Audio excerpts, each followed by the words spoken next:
All right, well, we've got a pretty good group here now. I think I'll go ahead and get things going. If everybody that's not presenting would be able to mute so we don't have any feedback issues and extra sounds, that would be fantastic. All right, so on behalf of the Scappoose Bay Watershed Council, I would like to say welcome and thank you for joining us this evening. My name is Nicole Ferreira. I'm a board member and current president of the Scappoose Bay Watershed Council. This year marks the 25th anniversary of the council working on it with our community partners to promote and support a healthy watershed. Over the past 25 years, the council has worked with local landowners and managers to clear 40 fish barriers and open up 55 miles of salmon spawning streams. With the help of many volunteers, we've planted over 20,000 trees and shrubs to help enhance wildlife habitat and improve the quality of our waterways. We've had the pleasure of working with over 2,500 students and volunteers through our monitoring and assessment programs and through our nursery.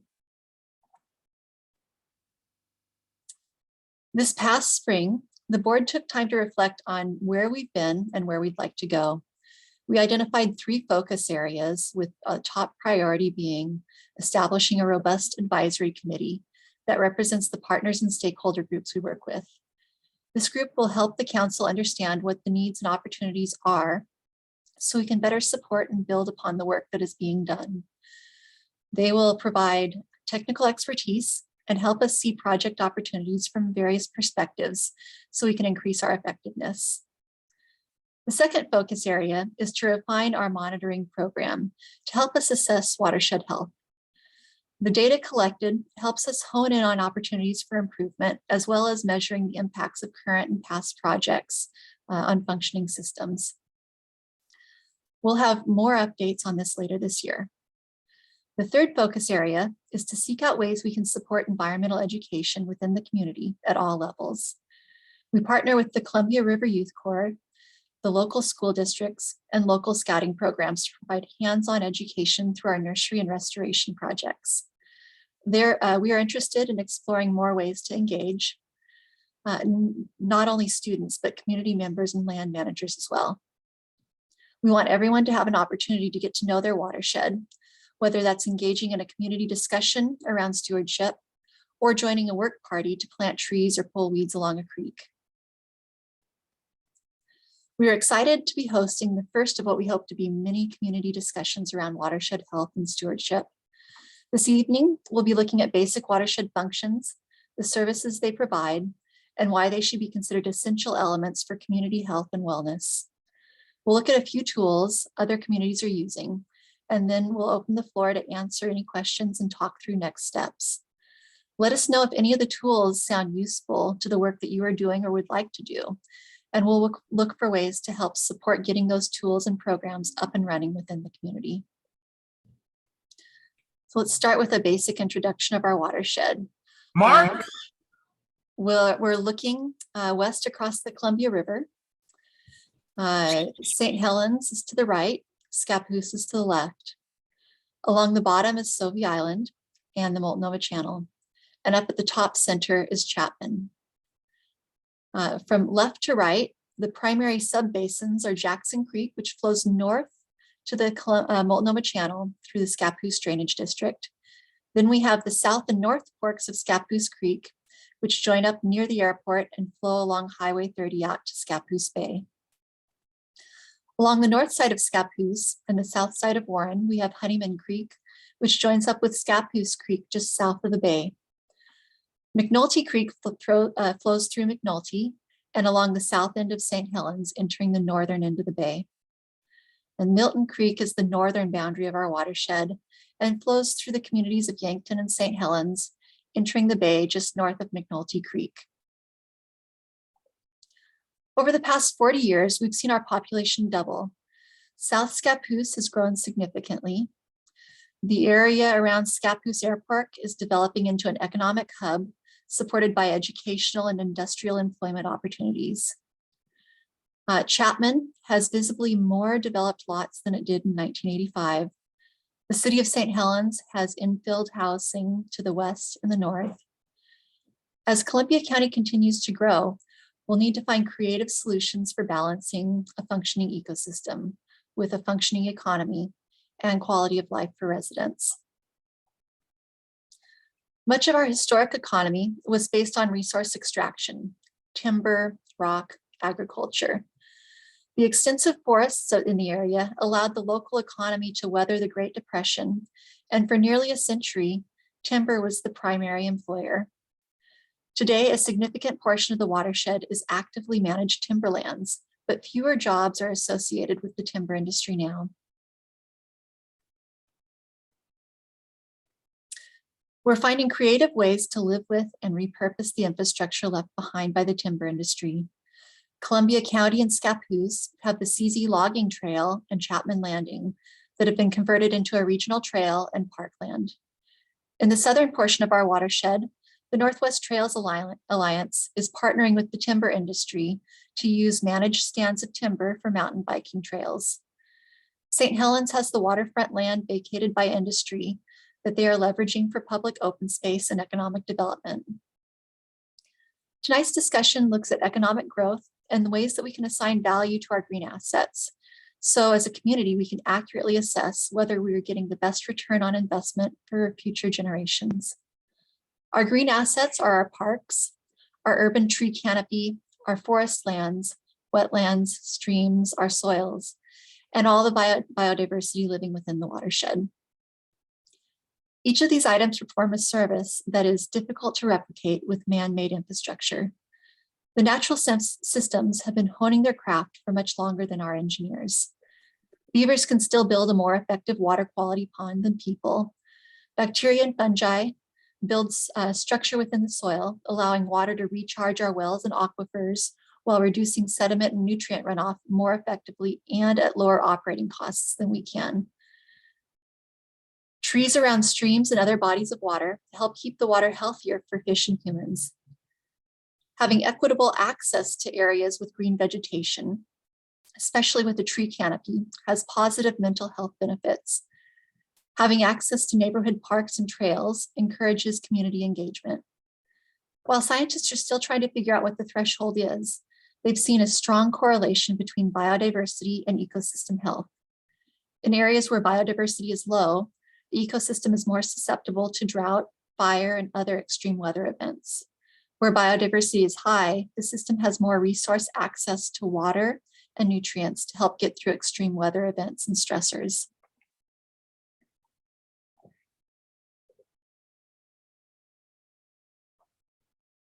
So what can we learn from other communities? California has seen a significant increase in severe fires, flooding, and drought. Each of these can be tied directly back to soil and vegetation management. Rehydrate California is an active group of stakeholders working to repair and restore a functional water cycle through improving soil quality. They see this as a viable solution to work with natural processes to reduce wildfires, raise the water table, improve water and air quality, lengthen the green growing season, moderate air temperatures, and restore biodiversity. It was within my grandparents' lifetime that California went from being a lush paradise to a state that is struggling with climate instability and extreme weather events, many of which can be tied back to disruptions in the water cycle. After the extreme heat and fires we experienced last year, how long until we end up in a similar position as California? With thoughtful planning, we can get ahead of these issues before we're forced to react to them.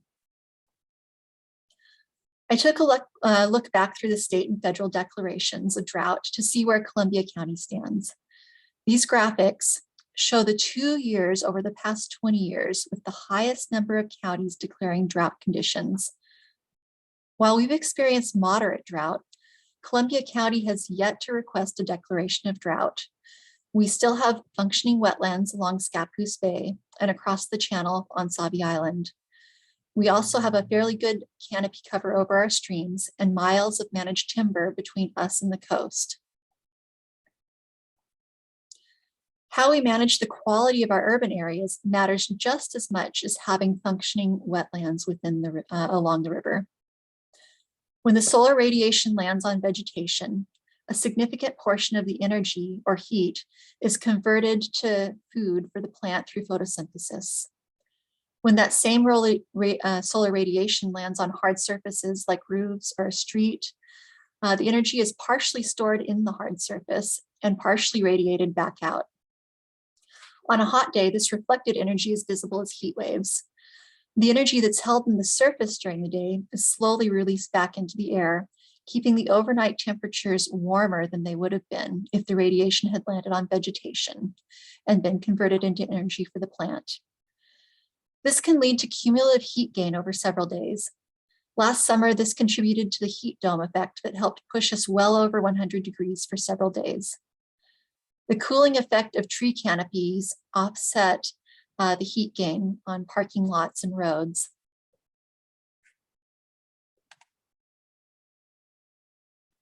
A healthy soil behaves a bit like a sponge. It holds together and has an open structure that allows water and air to move freely within it without losing structural integrity. The soil on the right represents a high-functioning soil that can support high levels of biodiversity above and below the surface. The space between the soil particles varies from macro to micropores and supports worms, fungi, roots, and all sorts of microarthropods. Its structure holds together during rain events and does not erode into our streams and waterways. It's able to infiltrate water and slowly release it into our waterways, reducing the impacts of flooding events and improving water quality. This is how our native soils functioned prior to modern management. The soil on the left is poorly structured and lacks diversity above and below the surface. This is soil that grows weeds and is prone to erosion and compaction. The space between the soil particles is small and does not allow much of any water to infiltrate. So when a rain event passes through, this landscape is effectively an impervious surface that sends water into our streams and stormwater systems. This can lead to urban flooding and lower water quality in our streams. Notice the lack of mulch on the surface of the soil. There's nothing there to protect the soil from the solar radiation heating it up and causing any soil moisture that manages to infiltrate the top inches to evaporate. It's possible to bring this soil back to a high-functioning soil sponge with modifications in management practices.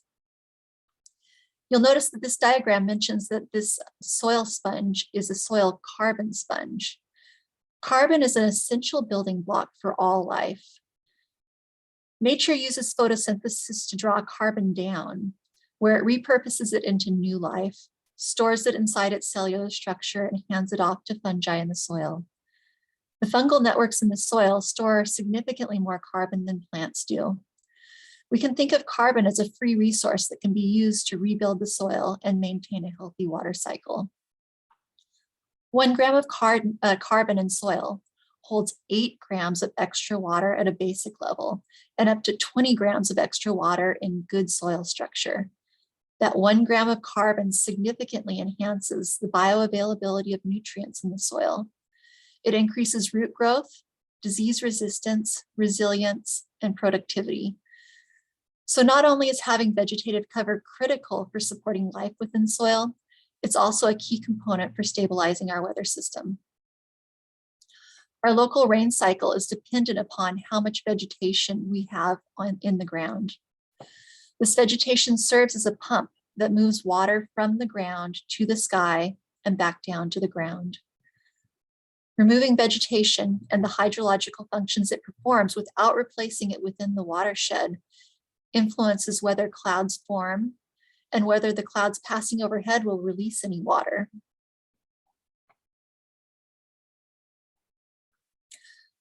The data shows younger forests have a higher transpiration rate than older forests. The younger actively growing trees pump more water from the ground to the sky. This leaves less water for the soil and leads to lower stream flows for fish in the summer and the fall.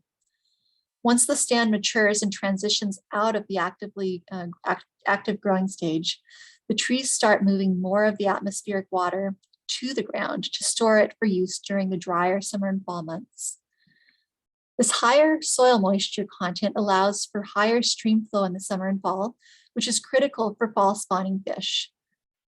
Within the timber industry, we are seeing management practices that are pushing for faster turnarounds on harvests, which means that the trees are constantly in the active growth phase, and the groundwater is not able to recharge in the same way it would with a more mature stand. Longer harvest rotations of 80 years with thinning would maximize both timber value and significantly increase summer flow rates. So there's trade-offs in development and resource management.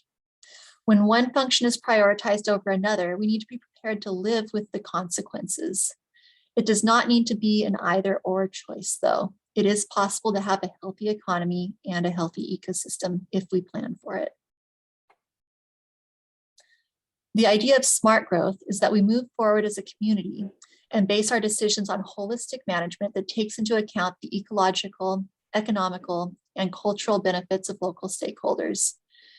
It is prudent to plan ahead to maintain ecosystem functions that are costly to reconstruct once they are significantly impaired or missing. BELMA is an eco-hydrological model that takes into account ecosystem functions. It stands for visualizing ecosystem land management assessments. And it was developed by the EPA out of the Corvallis office here in Oregon and the Georgia Institute of Technology.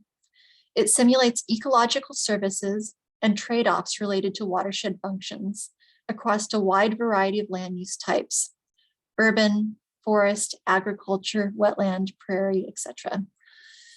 This is useful for understanding land use impacts on clean drinking water, flood prevention, food production, carbon sequestration, and fish and wildlife habitat.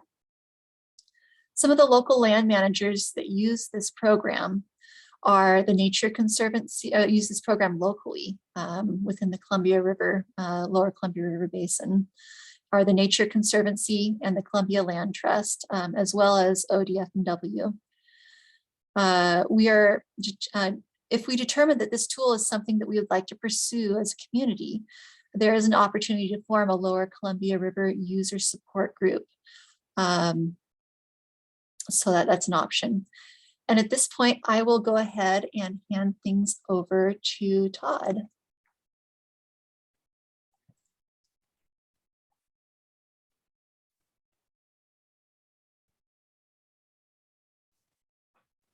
Oh, are you there, Todd?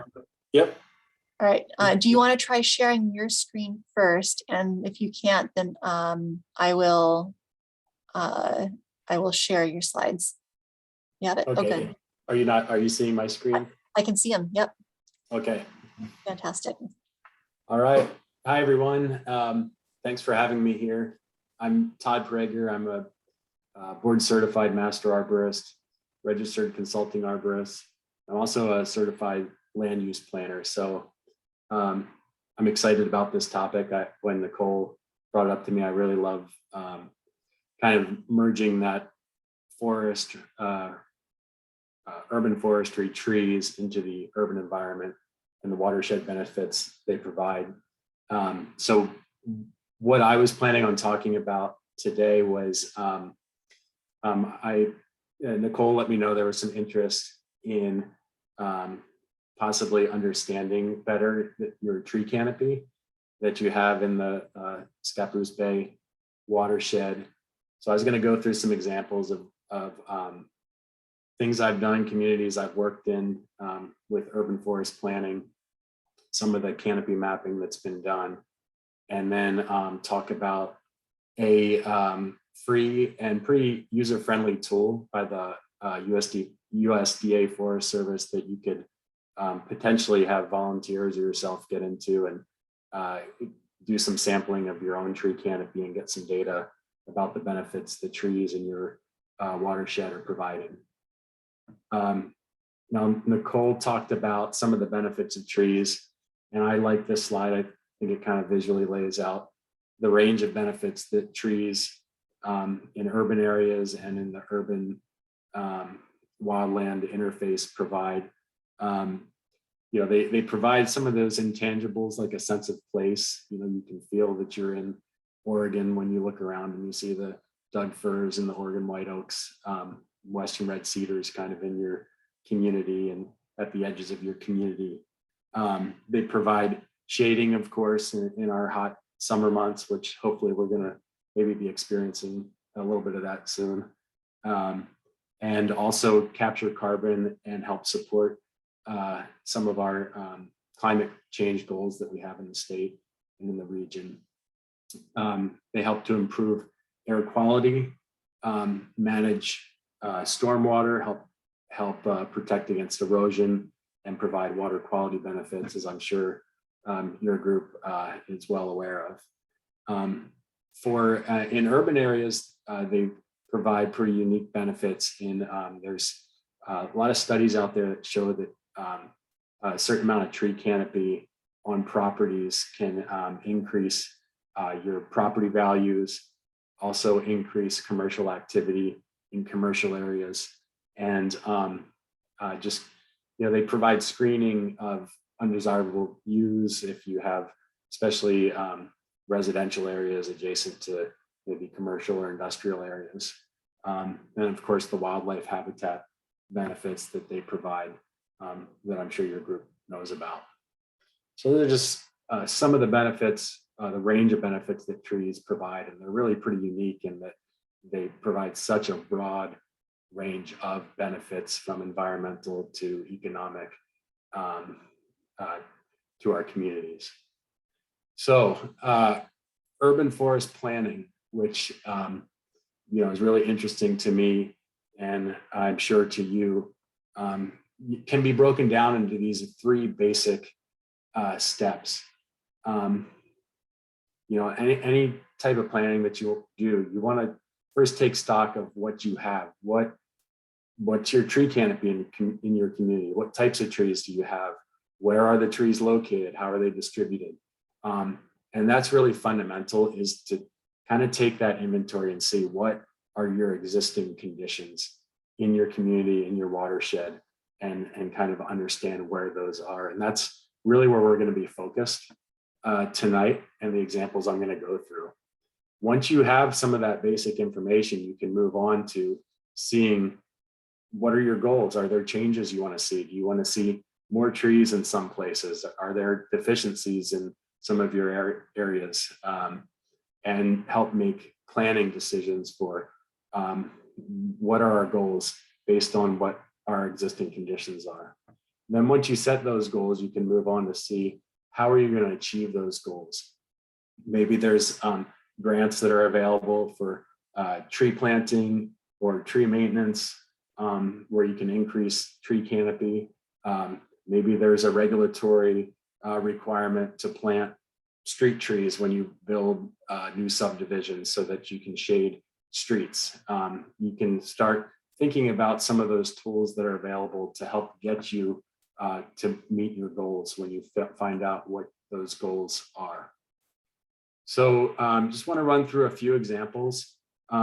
This one is from the, okay, this is a canopy map from the City of Portland mapping that they've done. And just visually, when they looked at the distribution of the trees, I mean, this is Forest Park, obviously, heavy tree canopy in this area. The west side of town has, darker green, but there's deficient areas where they saw that, hey, we could get, possibly some more trees in some of these other areas of the city, so it's more evenly distributed throughout the community. So that was one mapping tool. Just in the metro area, the metro government created what's called a tree layer using LiDAR, which is a kind of, I don't fully understand it. It's a laser technology that basically can detect tree canopy and tell you where trees are over a certain height. And all communities in the metro area have availability to that and can track and map their tree canopy. Now, what Portland did was, and this is kind of what we're gonna look at later, was did point sampling of tree canopy over a 5-year increments over a 20-year period by zoning class: commercial, industrial, open space, residential. And what they found was, when they first started doing this, is they were really excited. Tree canopy was increasing from 27% citywide up to, by 2015, it was at 30.7%. So a pretty significant growth over a 15-year period. But then as they went into 2020, they saw a decline. And this decline occurred over all zoning districts when you compare it to previous years. So that was something that really caught their attention, and that they're exploring more. They don't exactly know what's happening or why, but that's what they're trying to figure out. So that can be a benefit of just getting an understanding: is your canopy increasing or decreasing, and where is it increasing or decreasing over time? And those are some of the types of things you can do and understand. This is City of Tigard, and I worked on their urban forest master plan. This is their tree canopy changes between 1996 and 2007. And the red is canopy lost, dark green is canopy gained, and then the light green is canopy preserved. City of Tigard also saw about 100-acre decrease over that 10-year period. And their percent canopy went down from 25.8% to 24.5%. So about a 100-acre decrease over that time. And as you could see in Tigard, what they found was these large patches of forest being removed. And this was mostly for residential development. And what they ended up doing was developed incentives for landowners to preserve land into larger intact forest, rather than developing the entire acreage into residential. So that was one kind of result from their canopy mapping they did. Tigard again looked at their zoning changes by zoning district, and they saw a really significant decrease in all zones, especially the mixed use zone, which saw a 7% decrease in tree canopy over between 1996 and 2007. So you can really dig into some of these fine-grained areas to see what's happening to your trees in certain parts of the community. This is City of Milwaukee, another community that I worked with, and they mapped their tree canopy citywide. And then what was kind of interesting, what they did was they compared their citywide tree canopy, which was at 26%, to the canopy of other cities in the region and throughout the Northwest, to kind of see where they fit. The high was Lake Oswego, that had 47% tree canopy. And then, the low was Tacoma, of their comparison city. So they sat somewhere in the middle of that, but set goals to increase their tree canopy to 40%, which is a common goal of percent tree canopy in the Pacific Northwest region. Some other communities have set 40%. Tigard did. Port Angeles, other communities went 33%, including Portland, and then 30% for Seattle and Tacoma, more urbanized areas. So, so that was kind of the range of uses of canopy mapping. And I wanted to talk about iTree, which is a tool, like I mentioned, developed by the USDA Forest Service, Center for Urban Forest Research. When I was in college, I actually worked there at UC Davis for the center. They hadn't developed the iTree canopy at that point. There were some different iTree tools. There's a whole suite of them if you go on their website. But the iTree canopy is a tool that is really pretty user-friendly and gives you some basic information about trees in the community that anyone can do with a little bit of training and going through their website. I went on their website. They have an example city here. This is from the iTree website. This is, well, I'm not sure exactly what city. At first I thought it was Hartford, Connecticut, but it maybe, well, yeah, I think it is Hartford, Connecticut here that we're looking at as the Connecticut River. And these, what iTree does is it generates, well, first you define your reference area, and they have preset boundaries, including what I saw on their website. You can select by watershed too. So I'm sure if you went on there, you could find a way to select the Scappoose Bay Watershed. Then what happens is you can select the various cover types that you're interested in sampling.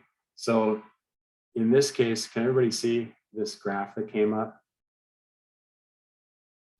Yes, we can see it. You can see that. So they selected a range of cover types. You can go really simple and just select whether it's a tree or non-tree that the point lands on when you're sampling. But they went from kind of grass area to impervious buildings, other impervious such as parking lots, impervious roads, soil or bare ground. This is the tree canopy, and then water. And based on their random sampling, which they recommend between 500 and 1,000 points that you go through, and you categorize visually based on where the points land. And that will determine how you define the point. So for example, here is impervious road points, and then there's a tree point. So as it goes on there, it gives you a drop-down list and you select what it is. So it doesn't really take a whole lot of expertise to do.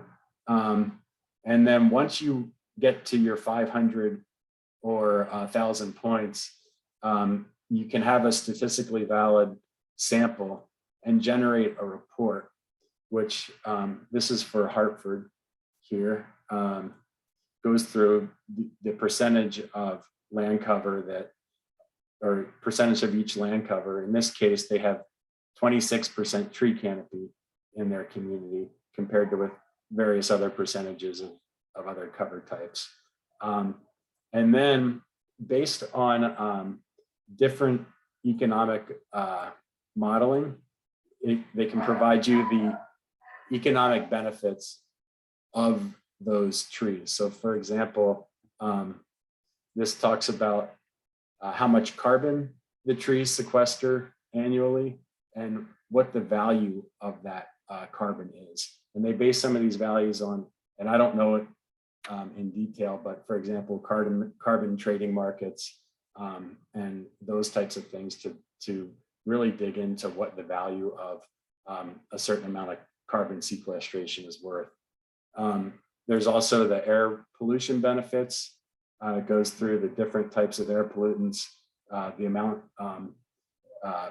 the benefits provided, and then the economic value of those benefits. Hydrological, avoided runoff,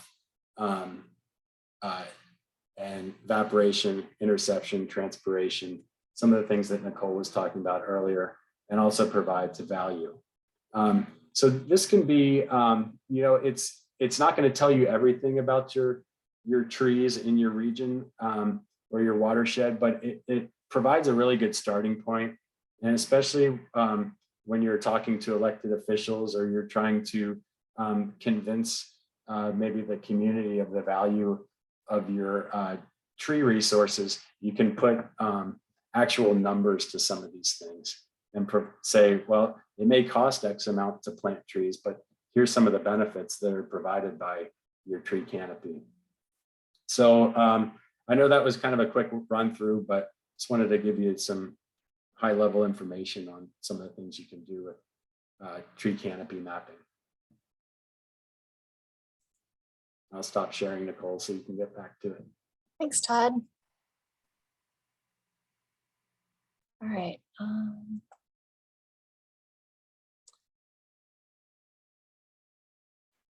There we go. All right. So we've talked about a few different tools, and this is the point where we're going to look at opening things up to discussion.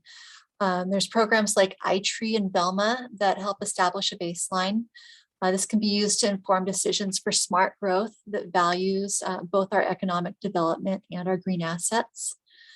iTree can help prioritize locations for planting trees along streams and roads.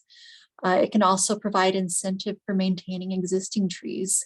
Mature tree canopies provide greater canopy coverage and greater ecological value. Looking at the Clackamas River Watershed Council, they started a program a few years ago called Shade Our Streams. They set a goal of planting 30 miles of tree canopy along their waterways. The program is unique in that it brings together landowners, local partnerships, nurseries, volunteers, and professional restoration crews through the planting of native plants. This was a multi-year community tree planting project that improved water quality within the Clackamas River Basin. They partnered with Portland General Electric, and over the course of 6 years, they planted more than 450,000 native plants along 30 miles of stream at no cost to property owners. Within several of these programs, there are also opportunities to engage citizen scientists to collect data throughout the watershed. Several groups in our areas are utilizing iNaturalist to crowdsource data for local weed management programs and animal counts. The group Wild Columbia is currently conducting their turtle survey using this program. Other programs that have been successful in other communities are rain gardens and backyard habitat certification programs.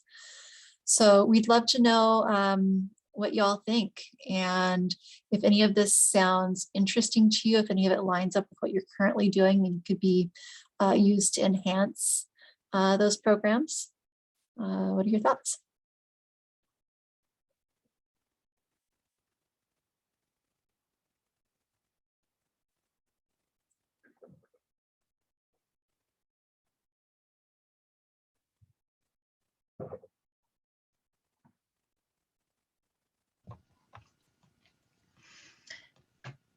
I do have Scott Russell. Scott, I think your microphone is muted.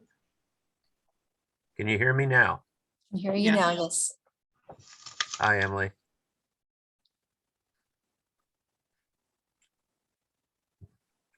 All right. Well, I know we have some folks on from parks and from various cities and organizations. And so we can also continue this conversation offline at another time if that's useful. What we're hoping to have feedback on is helping the Watershed Council set our priorities so that we can align and be of best service to our community. Greg?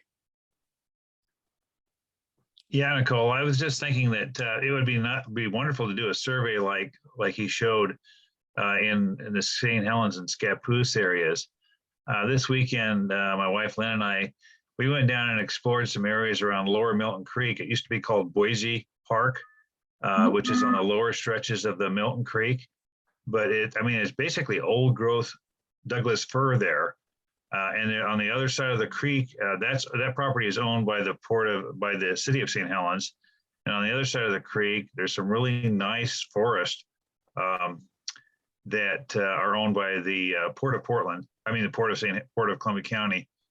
It'd be nice to find out where and then that's just a few areas that I know of that are basically right in St. Helens, and really beautiful old Doug fir, not that many invasive species. I was amazed at how nice it was in there to map those areas out and target those areas for preservation in the future. Mm-hmm. Yeah, I think this would certainly be a good tool for making that case. I've got a comment for you, Nicole. This is Scott. Sure, Scott. I'm looking forward to working with the council on the Raymond Creek project. In fact, I was just up here today with Brad, who's extension down in Lane County, I believe, but he was in charge of the replacement for Amy Grotta, and he hadn't been here, and we had a great time today, and found some oyster mushrooms, which we just ate for dinner, that were delicious. And I'm looking forward to working with the Watershed Council and some of the lower stretches of the stream on Raymond Creek. I'm looking forward to working with you on replanting, and you guys have been a great help, and I think that the project that you've got lined out is very exciting for us and a lot of the people on the stream. We've met more of the landowners downstream from us, and I haven't found anybody who's opposed to it and really wants to participate. So I think it's a great opportunity for kind of a neighborhood building and for really getting the stream back in shape. Mhm. Absolutely. Yeah, I think that's what we're hoping, is to have this these programs be catalysts for helping bring community together around a common goal. Kim? Yeah, hi everyone. So Kim Holmes, I'm a resident of Scappoose and on the Parks and Rec Committee, and also part of the 50-year planning committee. I really appreciated the presentation on the tree canopy information and the potential for integrating, doing some kind of urban forestry surveying and assessment and planning into some of the efforts that we've gotten. I've actually already emailed NJ and Isaac, who I think are also on this call and part of the city staff. So check your emails, guys. I think it would be a great thing to integrate into one of two things that we have going on. We've just released the RFP for our Parks and Rec master plan. And so that's a 20-year plan forecasting what our public spaces look like. And I think that's a really important thing to integrate into that, but also potentially our 50-year planning committee, as we look at kind of how we develop and design our community and accommodate growth. We should be accounting for things like our tree canopies and our tree cover. So I appreciate that. And I hope that that's something that we can bring forward. Emily came and visited with us at our last Parks and Rec committee. And this topic of using citizen scientists to begin to catalog and document some of either the things that are in our environment or the things that are changing about our environment. I also think that's a really exciting and engaging tool potentially to use. So, you know, I would love to hear more about that effort as it evolves. And Emily, continue to bring that to the Parks and Rec Committee, because the city has developed a really great platform for communicating with citizens. And I do think these are things that they value and are interested in. So I think we can begin to leverage some of those opportunities. So thanks for putting this together and bringing it forward. It's our pleasure. Thanks for coming tonight. Emily, you had your hand up earlier. I did. I wanted just to clarify. So for the Shade Our Streams program, was that mainly funded through funding with PG&E, or was that also done with grant funding? I'm a little bit unclear about that detail. Yeah, I was looking on their website. Now, this was a project that Dana, our previous coordinator, was very interested in getting going here. And then the pandemic hit and we didn't quite get any traction on it. Looking at their website, it looks like PGE was one of the primary funders. I don't know if there were other sources of funding. It also sounded like, and I can't speak to this with any authority, but looking at their website, it sounded like maybe PGE's substantial funding of it was guaranteed through the first 30 miles. And after that, I'm not sure where the funding was coming from, if they decided to re-up and continue to fund the program, or if they had to go find other resources. Okay, thank you. Sorry, I don't have a better answer. Greg? I know that in the Tualatin Basin, Unified Sewage Agency found that it was actually cost effective for them to achieve temperature decreases by funding the shading of streams in urban and rural areas, as opposed to trying to actually cool the effluent that was going in. So that might be something we want to explore as well in terms of what are the temperature TMDL requirements for the STPs in this area and other NPDS discharge permitters, and whether or not there are opportunities for offsetting by doing shading out opportunities along streams to that they would fund to reduce their responsibility for decreasing temperatures. Yeah, I think that's a great idea. We should certainly add that to our monitoring list of things to look through.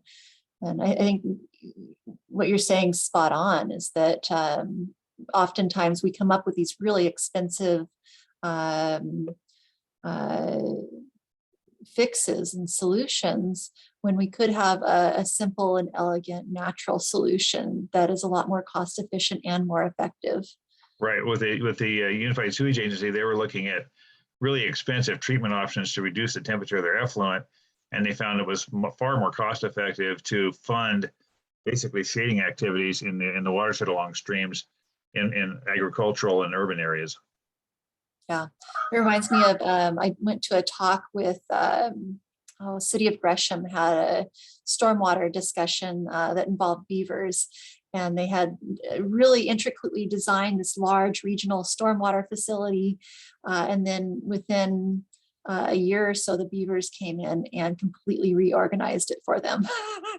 But what they found was that the water quality that was coming out of the beavers reorganization was better than the one that they'd meticulously planned and built.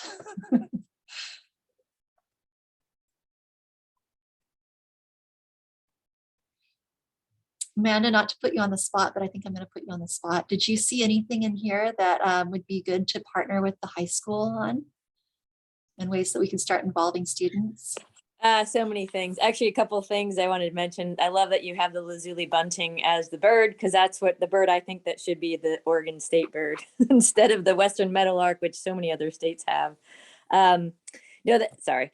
As far as environmental education, we could get involved. So I was a field ornithologist and an environmental educator before I became a teacher, and have been struggling with being in the classroom too much and wanting to get kids more out, but just not having an opportunity to do that. And I'm seeing a lot of potential in this, just even getting kids involved in the citizen science stuff. And I actually, one of the things I thought about was like choosing one place and having the students, since there's a lot of restoration that goes on with the Scappoose Bay Watershed, like we could monitor a spot, and I can show kids, hey, this is what we found, 10 years ago, and look at how it's changed. And like, this is what the restoration does for us. And we can even do bird surveys and whatever, just to have some actual data that has been collected by students, but also, it doesn't have to be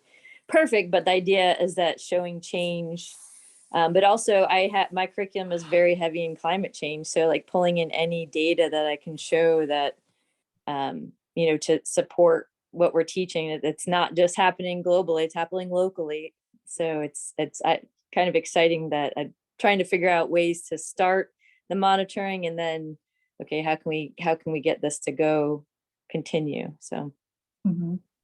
Yeah, that would even go to soil health on the school grounds, looking at, how do we affect management practices within the school district positively for better soil sequestration, carbon sequestration.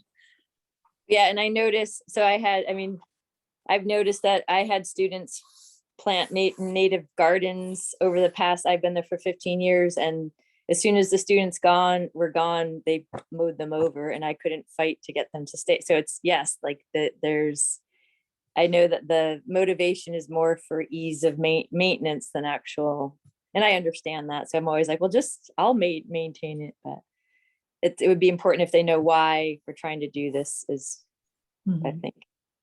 I don't know how to fight harder for them to keep some of those, the native gardens that we've tried to establish. So. Yeah, it's always a challenge. I think part of it is just kind of meeting them where they're at, and then trying to help them to understand why it's important to kind of get to the same place that you're at. And they'll get there in their own time, usually.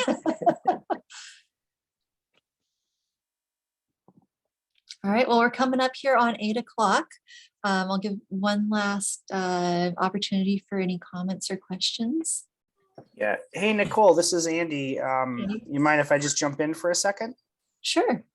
Yeah, great. I just wanted to reflect on a couple things that people brought up today. So for those of you on the call that don't know, I'm Andy Magi. I'm the Scappoose Bay Watershed Council coordinator.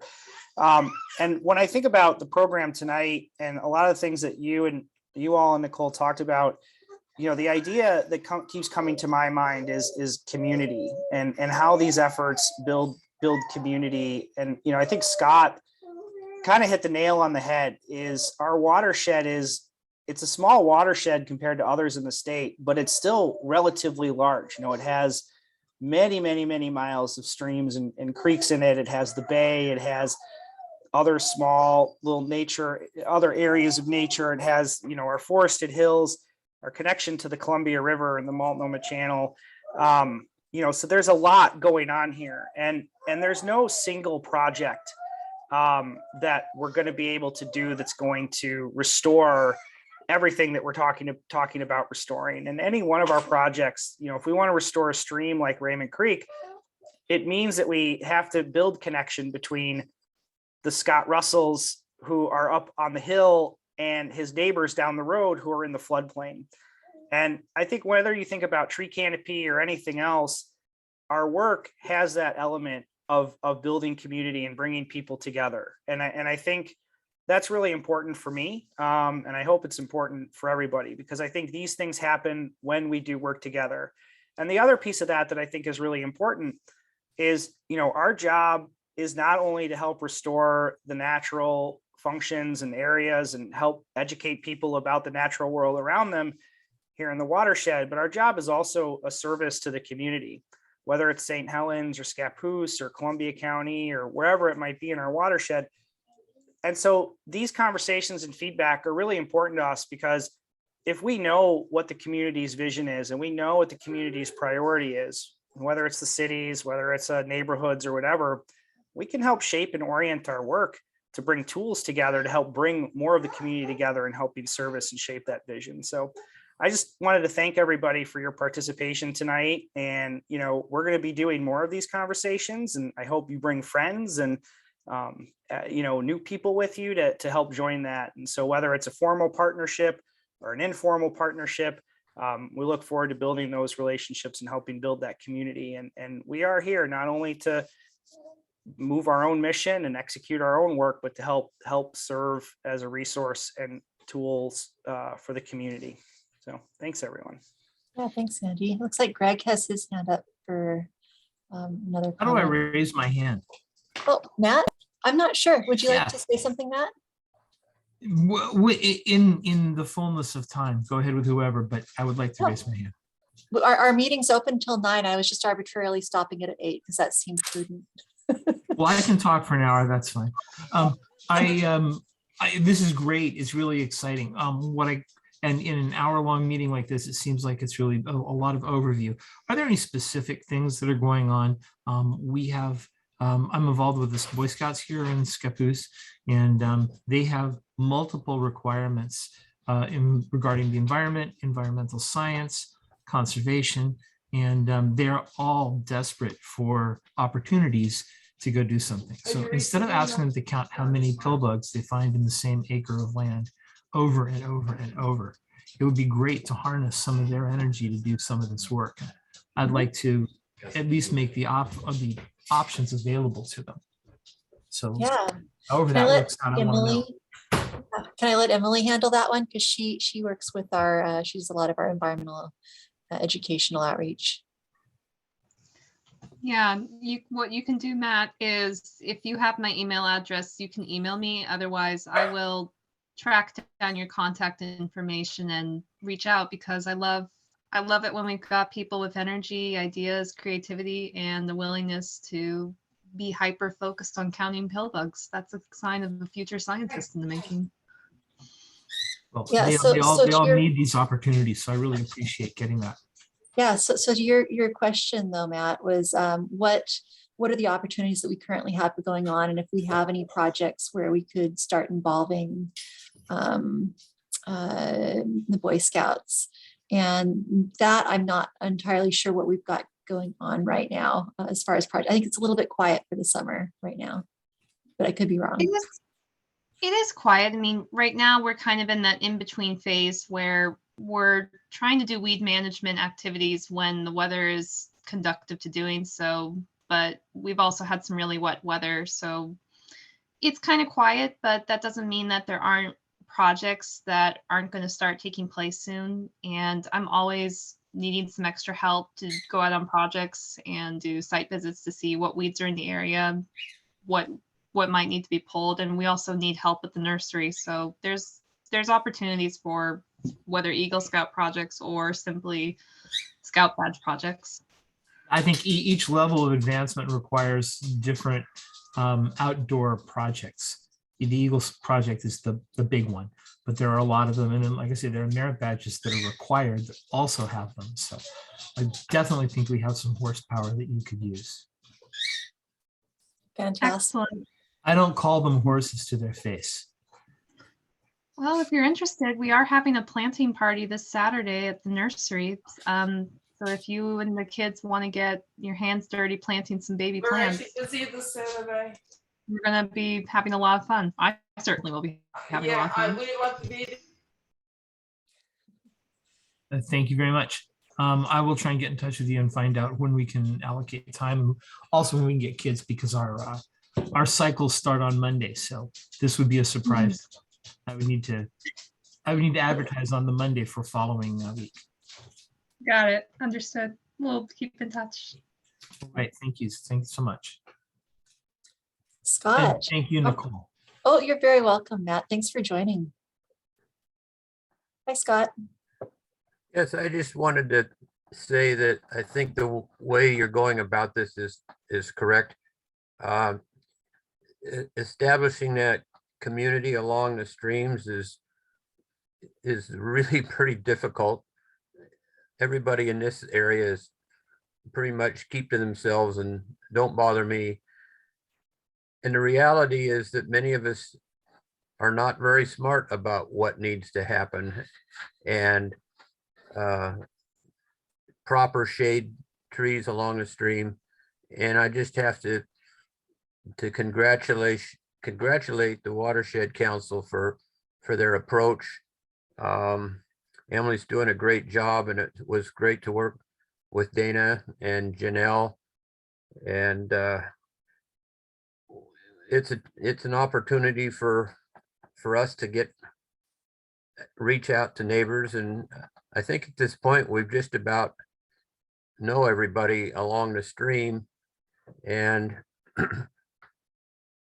it's just a slow process, and everybody is kind of standoffish, like we don't want some government agency telling us what we're going to do.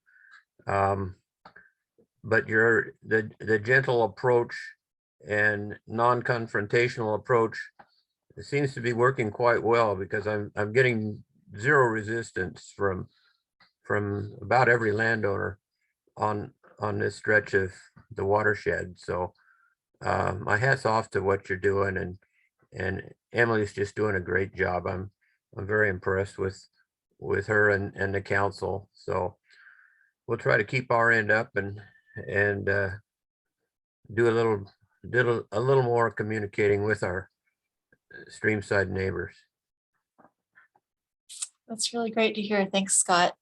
And it's great to have allies like you on various drainages to help facilitate all the restoration work, because it is super important to our community's health and wellness, and our long-term resilience. So, Greg, I saw you had your hand up briefly for a while, but you put it down. Did you have any thoughts before I close us out? No. Okay, very good. So I want to say thank you for joining us tonight. If you'd like to hear more about opportunities for volunteering, please head over to our website. And oh, hang on, I've got a slide for this. Am I still sharing? Look at that. Please head over to our website and add your name to our mailing list, or you can reach out directly to our watershed coordinator, Andy Magi. We will be at Citizen Day in the park in St. Helens from 11 o'clock to 2 o'clock on the 25th of this month. If you're there, please swing by our booth and say hi. We'd love to see you. So have a wonderful evening and thank you very much for joining us. Thank you, Take care, Nicole. everyone. Thank You did a you. great job. Thank you very much. Thank you all. And Thank you, Todd, for everyone. coming. Have a great night. Thank you. Night. Thank you.